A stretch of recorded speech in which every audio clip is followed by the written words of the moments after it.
अवधूत चिंतन श्री गुरुदेव दत्त श्री स्वामी समर्थ स्वामी कृपा लाईफ चॅनलवर तुम्हा सर्वांचं खूप खूप स्वागत। स्वामी भक्तांनो, आपण सर्वच स्वामी भक्त हे स्वामी समर्थांच्या केंद्रामध्ये मठामध्ये जात असतो, त्यांचे दर्शन घेत असतो, तिथे आरती सेवा करत असतो। परंतु एक लक्षात घ्या की स्वामी सेवा ही सर्वच लोकांच्या नशिबात नसते, सर्वांच्याच भाग्यात नसते। आपण खूप नशीबवानच आहोत म्हणून आपल्याला स्वामी सेवा लाभलेली आहे। आणि तुम्ही किंवा मी आपण जात नसतो मंदिरात तर आपल्याला स्वामी बोलवतात।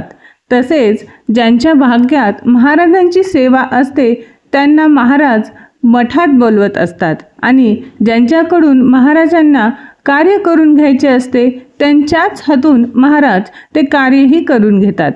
याचाच संदर्भ, याचाच दाखला घेऊन आजचा हा 18वा अध्याय आहे। 18व्या अध्यायामध्ये आपण पाहणार आहोत की आपण देवांना निवडत नसतो, तर देव आपल्याला निवडतात, शिष्य म्हणून स्वीकारतात। गुरूंचे आणि शिष्याचे हे जन्मोजन्मीचे ऋणानुबंध असतात आणि कोणत्या ना कोणत्या कारणाने या जन्मामध्ये भेट होत असते आणि गुरु शिष्यांचे नाते तर जन्मोजन्मीचे असतेच, फक्त आपल्यामधील शिष्य जागृत होणं महत्त्वाचं असतं। चला तर मग याच संदर्भात पाहूया आजच्या या 18व्या अध्यायाचे मराठी अनुवाद। सर्वप्रथम श्री गणेशांना वंदन करूयात। श्री गणेशाय नमः। श्री स्वामी सुतांनी आपले पूर्ण जीवन स्वामी सेवेत घातले। भारतातील अनेक ठिकाणी जाऊन स्वामी समर्थ महाराजांचा, त्यांच्या भक्तीचा, त्यांच्या लीलांचा प्रचार केला व शेवटी त्यांच्या नामस्मरणातच आपला देहत्याग केला। त्यानंतर श्री स्वामी महाराजांच्या मुंबई येथील गादीवर कोणाला स्थान द्यावे हा फार मोठा गंभीर प्रश्न निर्माण झाला होता।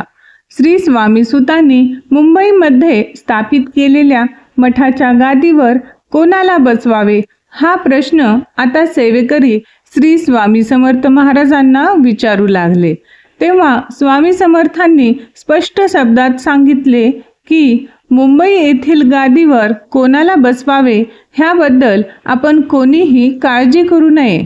तेथील कार्यभार कोणाला द्यावा त्याबाबत मी स्वतः हा निर्णय घेईल। जेव्हा येईल आमच्या मनाशी त्यावेळी मोर पाखरांची, अधिकारी नेमू गादीशी, चिंता तुम्ही न करावी। विष्णुबुवांनी पोथीत लिहिल्याप्रमाणे श्री स्वामी समर्थ महाराजांनी वरील उद्गार काढले। श्री स्वामीसूत मरण पावले असल्याने श्री स्वामी महाराज स्वतः खूपच उद्विग्न झाले होते। त्यांना त्या बाबतीत खूप त्रास होत होता, त्यामुळे ते स्वतःशी कसे तरी वागत व कृती करीत, त्यांचे कशातच मन लागत नव्हते।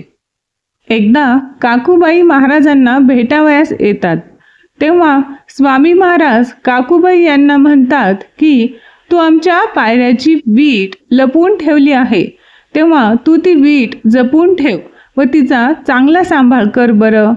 जेव्हा जेव्हा काकूबाई तेथे जात असत त्यावेळी श्री स्वामी महाराज काकूबाईंना अगदी तेच वाक्य बोलत होते, पण ह्या सांकेतिक बोलण्याचा काकूबाईंना काहीच अर्थ कळत नव्हता। वास्तविक पाहता महाराजांचे हे बोलणे श्री स्वामी सुताच्या छोट्या भावाविषयी होते। हे सर्व होत असताना त्याच वेळी स्वामी सुतांचा छोटा भाऊ दादा हा आपला मोठा भाऊ स्वामी सूत यांच्या निधनाची वार्ता ऐकून खूप दुःखी होतो व त्या दुःखात खचून जातं। त्यामुळे त्यांचं शरीर कृश होत चाललेलं होतं। त्यांचा स्वभावही खूप चंचल होता व कोणतीही गोष्ट ते आपल्या मनाला लावून घेत असे। काकूबाईंना त्याच दादांच्या तब्येतीची खूप काळजी लागली होती, त्यामुळे ती दादांना घेऊन स्वामी महाराजांकडे येते। ती स्वामी महाराजांची भेट घेते व त्यांना विनवणी करते की कृपा करून निदान दादांची तब्येत तरी बरी करून द्या।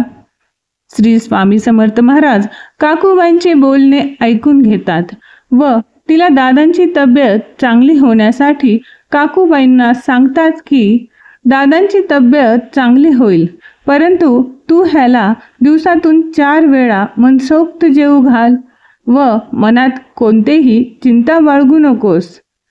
श्री महाराजांच्या बोलण्यानुसार काकूबाई दादांना दिवसातून 4 वेळा जेवण देतात. त्यामुळे अगदी काही दिवसांतच दादांची प्रकृती ठणठणीत होते. श्री स्वामी महाराजांच्या पादुका केसगाव येथे स्थापित करण्यासाठी नानासाहेब यांना स्वामी महाराजांनी एकेकाळी आज्ञा केली होती. ते आता मोगलाईमधील केसगावात राहत होते. त्यांनी आपल्या जवळील बरेच धन खर्च करून तेथे श्री स्वामी समर्थ महाराज यांचा मठ स्थापित केला होता. त्याच कार्यासाठी नानासाहेब यांना अक्कलकोटला आणण्यासाठी श्री स्वामी महाराज काकूबाईंना म्हणतात की आता तरी दादाला आमच्या भेटीसाठी येथे आणा, कारण त्यांना पादुका मठात स्थापन करायच्या आहेत. तेव्हा काकूबाई म्हणतात, तो अज्ञान आहे, तशात तो शरीराने पण अस्वस्थ आहे. तेव्हा तुम्ही मला सांगा की त्याची काळजी कोण घेणार. तेव्हा श्री स्वामी म्हणतात, तू पाठवून तर दे, त्याचा सांभाळ आम्ही येथे चोखपणे करू. तेव्हा काकूबाई म्हणतात, तुम्हाला असे म्हणायला काय जाते. यावेळी आमच्यावर काय परिस्थिती आली आहे हे आम्हालाच माहीत. आम्हाला जे काही योग्य वाटेल तेच आम्ही करू, असे महाराज म्हणतात. अखेर सेवेकरी सोबत घेऊन दादा मठात पादुका स्थापन करून अक्कलकोटला परत येतात.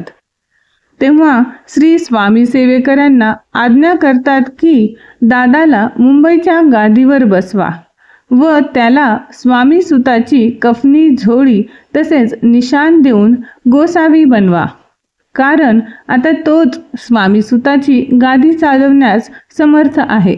नानासाहेब यांना पण गोसावी बनणे योग्य वाटत नव्हते. त्यामुळे नानासाहेब व काकूबाई ह्या दोघांनी ह्या कार्यासाठी आपला तीव्र विरोध दाखविला. शेवटी जेव्हा कोण्या ना कोण्या कारणावरून दादांना मुंबईहून अक्कलकोटास यावे लागले, तेव्हा स्वामी महाराजांनी त्यांना आज्ञा केली. तेव्हा पण त्यांनी साफ नकार दिला. तेव्हा श्री स्वामींनी भुजंगास आज्ञा केली की ह्या माझ्या पादुका घे आणि दादाच्या डोक्यावर ठेव. भुजंगाने तसे केले आणि काय चमत्कार! श्री स्वामींच्या पादुका दादाच्या मस्तकी धारण झाल्याबरोबर दादाच्या मनात उपरती झाली. सर्व अज्ञान लयास गेले व त्यांच्या डोक्यातून व हृदयातून ज्ञानगंगा वाहू लागली. शेवटी दादा श्री स्वामींच्या चरणी पूर्ण रूपाने हृदयाने समर्पित झाले. हे पाहून काकूबाई मनात साशंक होतात व श्री स्वामींना विचारतात की हे तुम्ही काय विपरीत घडवून आणत आहात. दादाच्या डोक्यावर आपण काय म्हणून पादुका ठेवत आहात. तेव्हा श्री स्वामी म्हणतात की आम्हाला जे योग्य वाटते तेच आम्ही करत आहोत, त्यामुळे तुम्ही व्यर्थ आपली बडबड करू नका. ती सर्व परिस्थिती पाहून काकूबाई तेथे आकांड तांडव करतात, पण श्री स्वामी महाराज तिच्याकडे लक्ष देत नाहीत. दुसऱ्या दिवशी स्वामी महाराज दादाला गोसावी बनवून दादांना भिक्षा मागविण्यासाठी पाठवतात. तेव्हा श्री स्वामी महाराज प्रेमाने दादांना जवळ बोलवतात आणि म्हणतात, ही काकूबाई अनुसूया माता आहे, तेव्हा तू सर्वप्रथम हिच्याकडे भिक्षा माग. तेव्हा दादा काकूबाईंजवळ येतो. तेव्हा काकूबाईस फार दुःख होते. तेव्हा दादा काकूबाईंस म्हणतात, आजपासून ही ऐहिक सुखे मला तुच्छ वाटत आहेत. पुत्राचे हे बोलणे ऐकून काकूबाई खूपच व्यथित होतात. यानंतर पुढे दादा स्वामी सुताच्या गादीवर बसून मुंबईची संस्था चालवतात.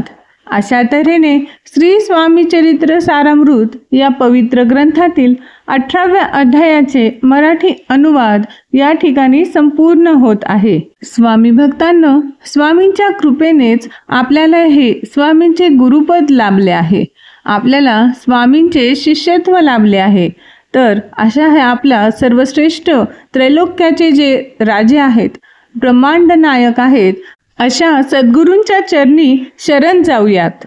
आणि कायम नित्य स्वामींचे नामस्मरण करूयात.